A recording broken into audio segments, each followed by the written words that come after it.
Karibu katika episode ya 7. Tunaendelea pale ambapo tulikuwa tumekomea katika episode ya 6. Ni mara baada ya kumshuhudia bidada Alien akiwa ameweza kubebwa na yule mwamba ambaye ni kiongozi wa ulinzi katika kampuni, na hapa alikuwa akimtoa nje. Lakini ile namna ambayo bidada alikuwa amebebwa, moyo wake akajikuta unadunda tu. Namna alivyokuwa akimtazama huyu jamaa, I say, ilikuwa imemvutia sana sini hii. Lakini yule kibaka alikuwa amevamia ndani ya mjengo, alikuwa akihangaika ni namna gani anaweza katoka nje ya ile jengo, lakini hali ilikuwa ni mbaya, kwani mwamba Gangwang naye alikuwa amefimba katika meno hayo. Kama kawaida, mwana kulitafuta ndiye mwana kulipata. Bidada Gangsu akiwa anahangaika kumtafuta huyo mbwa, alikuwa akimtamanishia sausage, hatimaye mbwa akaonekanika na macho yalikuwa yakiwaka. Moja kwa moja bidada alimfuata mwamba Jangwan akimpasha habari kwamba amefanikiwa kumuona yule mbwa aliweza kumng'ata anko wake, lakini kwa bahati mbaya sana jamaa alikuwa hana uwezo wa kumuona. Kwa hiyo kwa lugha nyepesi ni kwamba huyu si mbwa wa kawaida bali ni mbwa wa kizimu, na inaonekana kwamba yule mwizi alikuwa ameingia katika eneo hili alikuja na mbwa ambaye alikuwa akipendana naye zamani sana. Si tu hivyo bali alikuwa akimtumia katika masuala yake ya kiwizi. Sasa kwa bahati mbaya ni kwamba mbwa ameweza kufa, lakini mzimu wake bado unaambatana na huyu jamaa, na bidada akasema kuwa kwa kumtumia mbwa huyu tunaweza tukagundua ni wapi huyo mwizi anapoishi. Lakini ile time bidada anataka kuelekea na kuanza kumfuata huyo mbwa ili aweze kumwelekeza ni wapi yule mwizi alipo, ghafla tu mwamba Jangwang alipoweza kumshika bidada, yule mbwa akawa ametoweka. Kumbuka kwamba huyu jamaa akimshika bidada, basi kila kitu ambacho kiko katika asili ya mzimu kinapotea. Jamaa Jangwang akamwambia bidada kuwa bidada Iliang ameweza kushambuliwa na anapelekwa hospitalini. Vipi kama na wewe ukifuatia na ukapata madhara kama yale? Lakini pia akamkumbusha bidada kwamba shughuli ya kuwakamata watu inafanywa na polisi, kwa ni muhimu sana akawachia polisi walihangaikia jambo hilo kuliko yeye kujihangaisha na kuingilia majukumu ambayo hata hayamhusu. Lakini bidada akaendelea kukazia kwa kusema kwamba anahisi kwamba kuna kitu ambacho kimejificha katika tukio hili, ni muhimu wakafuatilia wao kama wao. Lakini mwamba akazidi kumhamasisha bidada na kumwambia kuwa polisi acha wahangaikie jambo hilo, na akamwambia kuwa kila kitu unachokipambania katika maisha zingatia usalama wako kwanza. Bidada kusikia kwamba mwamba anajali kiasi kile akajikuta na tabasamu tu. Kiongozi wa ulinzi anayefahamika kama Kang Wu alikuja kurudisha ripoti kwa bidada Jang Ho na kumwambia kwamba nimesikia kuwa watu wanazungumza na mbwa, lakini huyo mbwa nikimtazama katika CCTV kamera mbona ni kama simuoni. Bidada alitamani kumweleza mwamba ukweli kwamba yeye ana uwezo wa kuona mizimu, lakini akakumbuka namna ambavyo mwamba alikuwa akiogopa siku ya jana aliposikia habari ya mizimu, hasa akawa anaogopa akashindwa kabisa kumwambia jamaa ukweli. Bidada anasema kwamba alikuwa akizungumza tu na mtu katika simu na huyo mtu anaitwa mbwa. Kwa wakati anazungumza naye watu waliona kana kwamba alikuwa akizungumza na mbwa, lakini ukweli ni kwamba alikuwa akizungumza na simu tu. Lakini pia naye mwamba Jangwan, jambo la kuchekesha ni kwamba wakati anatoka nje akaanza kumuona yule mbwa mzimu, lakini pia akaja kuona madensa fulani hivi ambao waliisha kufa kipindi cha zamani kidogo. Lakini mwamba alivyomzinzi bana akawa anaona wale madensa ambao wako kama vile nusu utupu hivi, na mbwa akawa anamshangaa jamaa anavyokodolea macho ama bibie. Lakini ghafla bin Vu mwamba anashtuka bana, kumbe alikuwa katika ndoto. Lakini pia mwamba Jangwan alipoamka asubuhi moja kwa moja mpaka kwa bidada, I say, nina uwezo wa kuona mizimu sasa hivi ila mimi nawaonea katika ndoto. Lakini alianza kumweleza bibie kwamba katika ndoto alikuwa akiusikiliza wimbo wa Zilipendwa na kuna dada walikuwa akicheza katika wimbo huo, na ndipo alipoweza kumshuhudia yule mbwa. Basi akawa ameuplay huo wimbo, and confidently enough jamaa akiwa anajiamini kabisa akasema kwamba nina uhakika huyo mbwa atakuwa amesogea na yuko katika eneo hili, hebu chukua mkanda umfunge. Lakini bidada bana akaona kwamba ni kama uwezo wake vile unanyang'anywa hivi, akasema bana huyo mbwa bado hajaja. Alikuwa akimzuga tu mwamba, lakini jamani kweli kabisa alikuwa akimuona huyo mbwa katika hali ya mawazo. Lakini bidada Alien baada ya kuvamiwa na yule kibaka alipelekwa hospitalini. Kumbuka kwamba mwamba alikuwa amembeba bidada, na namna ambavyo alikuwa amebebwa kuna namna fulani hivi alikuwa akihisi pale mabegani kwa mwamba. Wakati huo amerudi kutokea hospitalini, alimfuata huyu kiongozi wa ulinzi akamshukuru sana kwa msaada wake.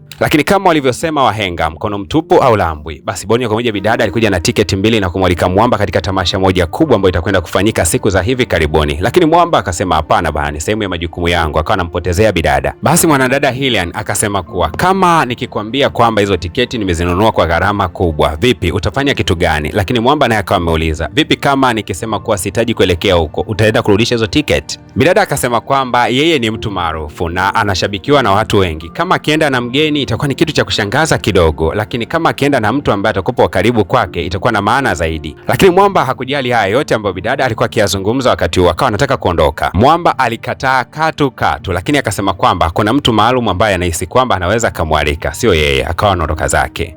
Bwana kumbe mwamba Kang Wu alikuwa naye na mtu wake wa kutaka kumwalika katika tamasha hilo hilo, naye alikuwa amebeba tiketi yake na moja kwa moja akaelekea kwa bidada Kang Shu na kumwambia kwamba nahitaji tuelekee wote katika tamasha kubwa itakayofanyika siku za hivi karibuni. Ndio hayo ambayo Mwamba alishawahi kuimba kwamba unayempenda anaweza kawa anampenda mwingine, lakini naye huyu anayempenda pia na anampenda mwingine. Bwana we, hii ndio kitu ambayo ilikuwa ikiendelea katika wakati huu. Mwamba amefurahia kweli kweli kumwalika bidada, lakini bidada hana amani kabisa kuelekea na huyu jamaa. Lakini bidada akaongezea kwa kusema kuwa inawezekana kule katika ukumbi kutakuwa na giza, yeye atakuwa anaogopa sana. Asijue kwamba bidada anasema kwamba atakuwa anaogopa mizimu, lakini Mwamba akasema nitakulinda. Si unajua kwamba mimi ni ulinzi wa kampuni Shingo pande bidada akawa amekubali, lakini hii haikutoka moyoni kabisa. Ila kesho yake bana, Mwamba Gangwan akawa ameambatana na bidada Kang Shu na moja kwa moja akawa anaelekea katika ile nyumba ya yule jamaa ambaye alikuwa amemfuga yule mbwa ambaye ni mzimu. Lakini ukumbuke kwamba mpaka wanafika hapo ameambatana na huyo mbwa ambaye ni mzimu, ila wewe huwezi kumuona kwa macho ya kawaida. Wakati huo bidada akawa anasema kwamba huenda jamaa anaishi katika ghorofa ya pili, lakini ni jengo hili hili. Lakini mjomba mtu yule alikuwa ameng'atwa na mbwa, akawa anasema kwamba nimekuja kugundua kwamba yule alikuwa ni mbwa wa kijeshi ambaye alikufa kwa ugonjwa siku si nyingi, lakini nimeshangaa kwa kwamba ndiye aliweza kuning'ata, imekaaje hii? Lakini mmiliki wa huyo mbwa alikuwa ni mwamba mmoja muuaji wa kulipwa ambaye alikuwa akifanya kazi za mauaji na ni mtu hatari sana ambaye anatafutwa na serikali. Na ni kweli kabisa kama ambavyo tafiti zinafanyika na kuonesha kwamba jamaa alikuwa akimmiliki mbwa. Kumbe jamaa alikuwa ni mwanajeshi zamani na alikuwa akimpenda sana huyu mbwa, na wakati mwingi alikuwa akipenda kushirikiana naye na kumsikilizisha mziki. Siku moja ya ajabu sana ambayo Mwamba anaikumbuka mpaka leo ni maana baada ya kugundua kwamba kuna mazoezi ambayo timu nzima ilikuwa imepewa na wanajeshi wote walishindwa. Captain alikasirika sana na alianza kumwadhibu mwanajeshi mmoja baada ya mwingine, lakini wakati anamwadhibu huyu jamaa,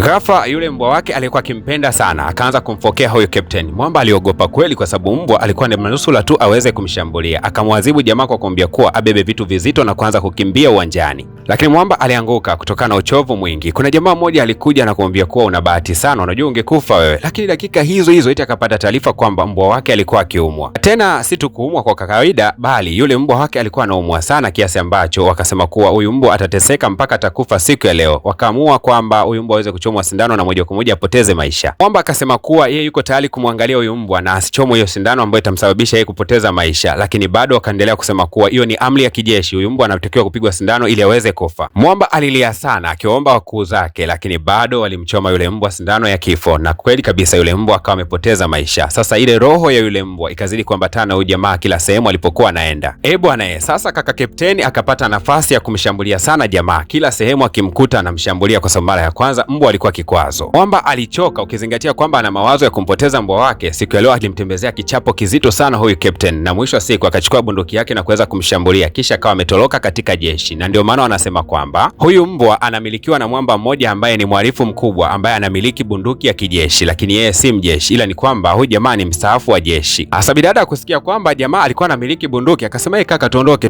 huko ndani. Jamaa akamwambia bidada kwamba huyu sio mzimu, kumbuka kwamba huyu ni binadamu wa kweli, akikulamba na bunduki hiyo unakufa kweli, usete mzaa kabisa. Lakini mapolisi watakuja hapa si muda mrefu na magari pamoja na silaha, watakwenda kumtoa huyo jamaa. Lakini bidada kando aliweza kuona ule mzimu wa mbwa ukiwa unalia sana, ukiwa hautegemei kabisa kuona jamaa huyu anaenda kukamatwa. Ni kama ulikuwa unamuomba bidada aweze kutoa msaada kwa jamaa. Alafu Mwamba akamtazama bidada na kusema kuwa mbona unapenda sana kujali mambo ya watu wewe? Jali mambo yako, nenda nyumbani, kaoge, piga makeup kwa sababu siku ya leo una appointment ya kutoka na ule Mwamba Kang'u kwenda kutazama movie usiku, si ndio? Na Mwamba wakati anataka kumshika bidada ili aweze kumuondoa katika lile eneo, bidada akawa amerudi nyuma kidogo na akasema kwamba ni heri akaitwa kichaa, lakini yeye hawezi kuruhusu kabisa ujamaa aweze kukamatwa na polisi. Akawa amerudi ndani kwenda kumsaidia yule mjeshi mstaafu. Bidada akazidi kumfuata huyu mbwa ambaye ni mzimu akimwelekeza ni wapi jamaa alipo, na kumbe Mwamba alikuwa amekata tamaa kabisa ya maisha, ameshika bunduki yake tayari kujiondoa maisha. Lakini kwa bahati iliyo njema ni kwamba yule mbwa akafika pale na kumwangushia kitu kizito. Ni kweli risasi ilifyatuka, ila ilikuwa imeelekea upande. Mungurumo wa risasi ukawa umesikika, kila mmoja alibaki anastaajabu. Na jamaa kujua kwamba kule Mwamba ndani ana bunduki na bidada ameingia huko, akajua kwamba huenda tayari bidada kimemlamba. Alipotoka katika kile chumba chake cha siri akawa anatembea huku mbele, na watu wote walipokuwa kimuona kwamba ameshika bunduki wakaanza kumwogopa. Lakini bidada Gangsu sio kwamba alikuwa kimwogopa huyu jamaa. Lakini wakati wa hizi purukushani zote bidada Gangsu alikuwa anapishana na Mwamba Gangwan hapa pasipo hata kujua. Moja kwa moja Mwamba akajua kwamba bidada bado yuko juu ya ghorofa, yeye akaendelea kupanda juu wakati watu wote wanakimbia kutoka nje. Lakini ile time Mwamba anafika tu, jamaa akawa amemnyoshea bunduki. Jamaa akawa anamtazama namna gani jamaa alivyokuwa na hasira, akaanza kuongea naye. Jamaa aliongea maneno ya kiume na yenye kufariji sana, akamwambia kuwa macho yako hayaoneshi kana kwamba wewe ni muuaji wa kutisha, bali macho yako yanaonesha kuwa ni mtu ambaye alinyimwa haki yake ambayo alikuwa anastahili katika maisha. Upendezi ukifanya mauaji, embu shusha bunduki yako chini tuweze kuzungumza. Mwamba akajikuta amelainika tu na moja kwa moja akaanza kushusha bunduki rafiki yake. Jamaa akamwambia mwamba aende zake, lakini kati jamaa anaondoka ni kama vile jamaa alikuwa anafikiria bado kuweza kujua hii kitu. Mwamba Jiangwang aliweza kuishtukia, akawa amechukua ule mkanda wake wa mbwa na kumrushia jamaa. Akamweleza wazi kwamba yule mbwa wako bado yuko na wewe kila sehemu unayokwenda. Jamaa akasema, unazungumza ujinga gani wewe? Mbwa gani unayemzungumzia? Kwa sababu mimi mbwa wangu alishakufa zamani sana. Lakini naye mwamba akamwambia kuwa najua kwamba mbwa wako alikufa zamani sana, ila mbwa wako ndiye aliyetuongoza mpaka sisi tumeweza kufika hapa. Anakujali sana na ndiye anayekulinda. Na jamaa akajikuta anatoka mpaka na machozi. Wakati huo akawa analia sana yani. Polisi wakawa wamefika katika eneo lile na kumwambia jamaa aweze kunyanyua mikono yake juu. Lakini angalau mwamba akuyasikia haya maneno ya kwamba mbwa wake alikuwa akimjali, akajikuta tu anatabasamu wakati fulani. Mwamba akamwahidi kuwa kama utakapokuja kutoka gerezani na kuahidi kukupa kazi kubwa sana katika kampuni yangu, na kuahidi hilo. Bidada alifurahi sana kuona kwamba wazo lake la kuweza kumwokoa mwamba limefanikiwa. Lakini mwamba akamfuata bidada na kumwambia kuwa wakati mwingine nikikupa maelekezo nataka wage unanisikiliza, sawa? Sio unanibishia bishia tu. Vipi kama angekuwa huko ndani? Lione akawa amemsodoa bidada. Basi bidada anacheka kweli kweli, anaenjoy sana kampani ya huyu mwamba. Hasa bana, hii kampani ya huyu jamaa inazidi kumzuzua tu. Huko alikuwa amepanga kukutana na yule jamaa katika ukumbi wa kuweza kutazama movie. Jamaa akasubiri kweli kweli, kumbe bidada bana amelala katika kochi na amesahau kila kitu. Lakini sasa kitu cha kustajabisha ni kwamba bidada Iliang ndiye aliyokuja katika hilo tamasha na akawa anamtazama jamaa. Kumbuka kwamba alimpenda hampendi, anayependwa naye ndio huyo anampotezea. Hasa nadhani itakuwaje bidada baada ya kuamka na kugundua kwamba atakuwa ameachwa na jamaa alikuwa amekubaliana naye kukutana naye katika ukumbi wa movie. Itakuwaje kuwaje huko na nini maisha ambayo atakwenda kujili baada ya hapa? Tukutane katika episode ya 8, itakwenda kutupa majibu ya nini ambacho kinaendelea. Nikusihi wewe ambaye bado hujagusa alama ya kusubscribe, fanya hivyo kama bado, lakini kama umegusa alama ya kusubscribe basi usisahau kugusa alama ku like, lakini pia